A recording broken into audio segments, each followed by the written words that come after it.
Hello guys, કેમ છો? આજે આપણે બનાવીશું દાળવડા. તો પહેલાં આપણે લઈશું અડદની દાળ, ફોતરા વગરની મગની દાળ લઈશું આપણે. સોરી, મેં એવું ભૂલથી બોલી દીધું. અને બરાબર ધોઈને એને આપણે મસ્ત નીકાળી લઈશું. પછી મિક્સર જારમાં નાખીશું આપણે અંદર મરચાં, 3-4 મરચાં, 3-4 લસણ અને બે ઇંચ જેટલું અદરક લઈશું. પછી એને ફાઇન પેસ્ટ બનાવી લઈશું. ફાઇન પેસ્ટ બનાવવામાં તમને જેવું ફાવે એવું ફાઇન પેસ્ટ બનાવજો. મેં તો અહીંયા થોડું દળદળું રાખ્યું છે. પછી એમાં આપણે રાખીશું નમક, હલ્દી અને થોડી મરચું, બસ થોડું મરચું. અને પછી એને હલાવી લઈશું. સારી રીતે હલાવવાનું. એકદમ મસ્ત બને છે. 5 મિનિટનું કામ છે, બહુ સરળ છે. ભજીયા, આપણે એને મગની દાળના ભજીયા બી કહીએ છીએ, યા ફિર દાળવડા બી ગુજરાતીમાં કહે છે આને. તો આને આપણે હલાવી લઈશું મસ્ત. પછી તમારે અંદર પ્યાજ નાખ્યો હોય, શિમલા મિર્ચ નાખ્યો હોય તો તમે કંઈ બી નાખી શકો છો. મારા બેબીને પ્યાજ ભાવે છે, બીજું કંઈ ભાવતું નથી, તો મેં ઓનલી પ્યાજ નાખી છે અહીંયા. તો પ્યાજ નાખીને બી હલાવી લઈશું.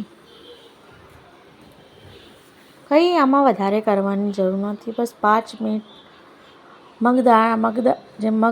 મગ દાળના છે જે ફોતરાવાળી હોય છે, એને તમે રાતે પલાળી દો તો ફોતરા નીકળી જાય, તો આવી થઈ જાય છે. ના પલાળી હોય તો ફોતરા વગરની બી દાળ લઈ શકો છો તમે. અહીંયા આપણે કઢાઈમાં તેલ નાખી દઈશું.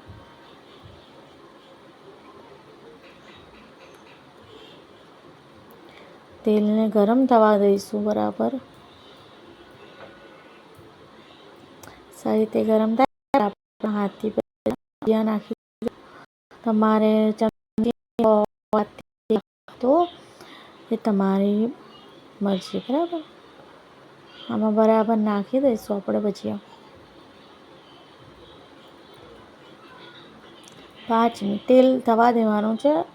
બહુ મીડિયમ બી નહીં, બહુ ફાસ્ટ બી નહીં, બસ મીડિયમ રાખવાનું છે. બહુ સ્લો બી નહીં, બહુ ફાસ્ટ બી નહીં, મીડિયમ રાખજો, તો અંદરથી બી પાકી જશે. પછી નહીં તો પછી ફાસ્ટમાં અંદરથી કાચા રહી જાય છે, બહારથી થઈ જશે અને અંદરથી પછી કાચા રહી જશે. એટલે મીડિયમ રાખવાનો પણ ગેસનો ફ્લેમ.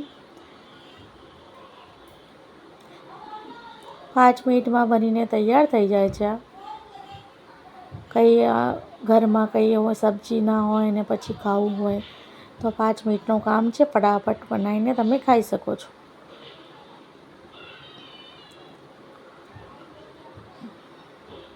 મેં અહીંયા થોડી સ્પીડ વધારી છે, કેમ કે વિડીયો બહુ લાંબો ના થાય. મસ્ત થવા દેવાના છે, હલાવવાનું છે કે એક બાજુ પાકી જાય ને એક બાજુ કાચા ના રહે, એ માટે હલાવવાનું છે. મારી વિડીયો સારી લાગે તો તમે લાઈક, શેર, કમેન્ટ કરી શકો છો.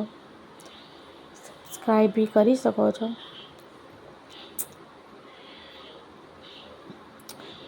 બસ આપણા તૈયાર છે. હવે આ દાળવડા કહી શકો છો, યા દાળના ભજીયા કહી શકો છો. મસ્ત કેચઅપ સાથે લગાવ્યો.